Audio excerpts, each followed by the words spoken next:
बहुत कॉमनली हमने देखा है कि कोई भी अगर चोट लग जाए, इंजरी हो जाए या तो रोड ट्रैफिक में किसी के साथ या घरों में बॉडी के कुछ पार्ट्स कट जाते हैं, जैसे उँगलियाँ, हाथ, पैर। बट आजकल ये पॉसिबल हो पाया है कि हम इसको वापस बॉडी में जोड़ पाएँ। थोड़ा सा कॉम्प्लेक्स सर्जरी होता है और ज़्यादातर लोगों को इसके बारे में पता नहीं होता है। तो सब लोग कोशिश ज़रूर करते हैं, जो पार्ट को लेके जाते हैं हॉस्पिटल में, किसी छोटे सेंटर में जाएँगे जहाँ फैसिलिटीज़ नहीं है या डॉक्टर जो नहीं कर सकते, तो वो यूजुअली पेशेंट्स को सब लोग मना ही कर देते हैं कि नहीं हो पाएगा या अभी खराब है। बट अगर आप सही समय पर सही जगह पहुंच पाएँ तो ये पॉसिबल है और इसको वापस लगाया जा सकता है। एक कॉम्प्लेक्स ऑपरेशन है, हर जगह नहीं होता, तो इसलिए एक टीम की ज़रूरत है और सही जगह पे सही समय पहुंचने की ज़रूरत है।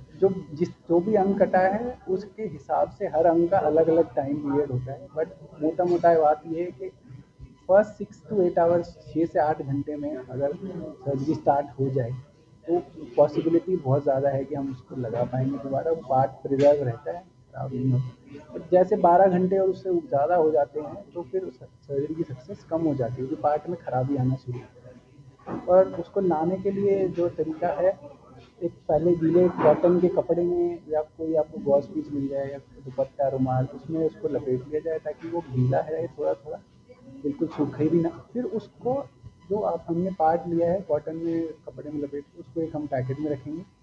पैकेट को फिर हम आइस में रखेंगे, डायरेक्टली आइस के ऊपर वो कटे हुए पार्ट को नहीं रखेंगे और उसको सूखा भी नहीं रखेंगे। ये सही तरीका है।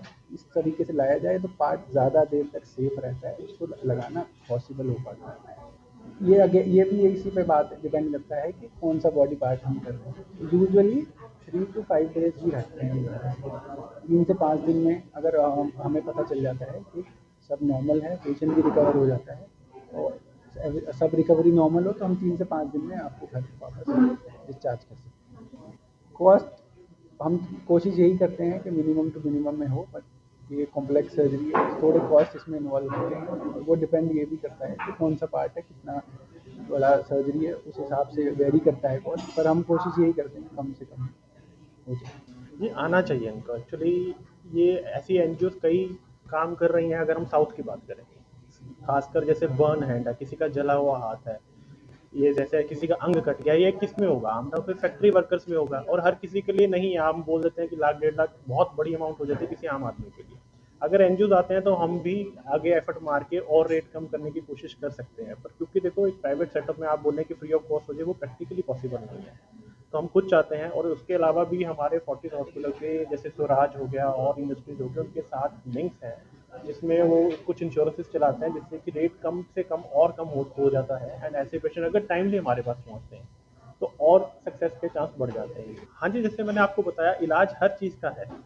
अब इसमें दो चीज़ें देखने वाली हैं। अगर किसी का हाथ टेढ़ा है, हम ये नहीं कहते हम नॉर्मल कर देंगे कि जैसा दूसरा दिखता है वैसा हो जाएगा, पर इस लायक बना देंगे कि पहला वो देखने लायक हो, दूसरा वो और बेहतर काम करने लायक हो। हम किसी की नई उंगली नहीं उगा सकते, पर हाँ अगर किसी का अंगूठा नहीं है तो हम उसकी उंगली का अंगूठा जरूर बना सकते हैं। तो ऐसी कई सारी चीज़ें, ऑपरेशन हैं जो कि लोगों को ये विश्वास होगा कि इसका इलाज नहीं है। जैसे आज की बात, और ये ऑपरेशन अनफॉर्चुनेटली, ये अगर हम रीइम्प्लांटेशन की बात कर रहे हैं, 1970 से होते आ रही है विदेशों में। तो 70 साल से ऊपर हो गए, पर हमारे देश में आज भी लोगों को इस चीज़ के बारे में पता ही नहीं है। तो उन्हें लगता है हो ही नहीं सकता। तो ये एक प्रेस कॉन्फ्रेंस का सबसे बड़ा कारण करने का ये है कि बहुत सारी ऐसी चीज़ें हैं जो हमें लगता है कि आप टाइम पर आ जाते, आप अब आ जाते। जले हुए हाथ लोग ऐसे ही लेके फिर रहे हैं जो कि ठीक हो सकते हैं। तो सिर्फ और सिर्फ ना इंफॉर्मेशन ना होने के कारण से वो लोग आज भी डिसेबिलिटी के शिकार हैं। सर देखिए, इसमें सबसे दो चीज़ें होती हैं। अगर किसी तरह भी एक्सीडेंट में अगर किसी भी अंग को क्षति हुई है, तो पहली बात कि क्या वो अंग जो है इस लायक है कि उसको दोबारा से जोड़ा जा सके। अगर सपोज करो वो कुचला ही गया है तो वो हमारे लिए पॉसिबल नहीं है। बट अगर वो अंग अलग से सेपरेट पड़ा है, भले थोड़ा सा पार्ट कुचला है, तो हम हड्डी को थोड़ा छोटा करके लगा सकते हैं। दूसरी बात, वो किस समय पे और कैसे लेकर आया गया है। इसलिए हम बोलते हैं कि डायरेक्टली बर्फ़ के ऊपर नहीं लाना, ताकि वो गलने का चांस रहता है। अगर हम उसको सूती कपड़े में लपेट कर एक प्लास्टिक के बैग में डालकर लेकर आते हैं तो उसकी ऑपरेशन करने के, अगर वो हमारे पास थोड़ा लेट भी आता है तो भी चांस बढ़ जाते हैं। सिमिलरली वो किस टाइम पे कितनी देर में आ पाता है। अगर ऐसी सारी चीज़ें आती हैं तो अगर पेशेंट को लगता है कि फाइनेंशियल कंस्ट्रेंट है, तो वो हम अपनी तरफ से पूरी कोशिश करते हैं। फोर्टिस हॉस्पिटल की एडमिनिस्ट्रेशन भी इस मामले में बहुत अच्छा है कि ये नहीं है कि अगर पैसे नहीं है तो बाहर जाओ। हमारी पूरी कोशिश रहती है कि हम उसको कम से कम रेट में कर सकें, ताकि क्योंकि टाइम इज़ मनी यहाँ पर, समय बर्बाद हो गया तो सारी उम्र के लिए अपंग हो गया, फिर दोबारा कुछ नहीं हो पाएगा। ये होता है, कई जगह पे होता है, इनफैक्ट कई सिटीज़ में ये ऑलरेडी चल रही है, जहाँ पे हम भी इनफैक्ट फोर्टिस वालों की तरफ से हमारी बात चल रही है कि फैक्ट्रीज में जाना, पुलिस वालों के पास जाना, इनफैक्ट जहाँ पे एक्सीडेंट एम्बुलेंस वाले जिनको पता है, जहाँ जो पेशेंट को लेकर आते हैं, उनको ये टीच कराना कि कैसे प्रिजर्व करना है, कैसे इस चीज़ को आगे लेके जाना है, ताकि अंग जो है वो भंग ना हो और उसको हम सही समय पे अटैच कर सकें।